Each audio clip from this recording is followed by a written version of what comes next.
Quand on a visité donc l'EHPAD où ma mère a été installée, j'avais clairement expliqué que ma mère était en fauteuil roulant, qu'elle connaissait la situation. Et la première chambre qu'on nous a proposée, quand je suis rentrée dans cette chambre, c'était tellement petit, c'est-à-dire que c'était plus petit qu'une chambre d'hôpital. C'est-à-dire qu'il y avait le lit, il n'y avait même pas la place pour que le fauteuil roulant puisse passer.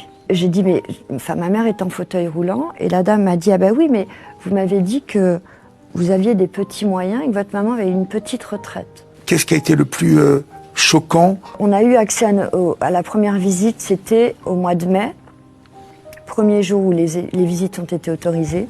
Et là, on nous a conduits, j'étais avec ma fille, on nous a conduit ma mère. Alors c'était chouette, hein, on lui avait mis une robe, elle était coiffée, et ça m'a rassurée. J'ai dit bon voilà, elle était un peu hagarde, un peu absente, mais contente de nous voir. C'était rassurant. C'était rassurant.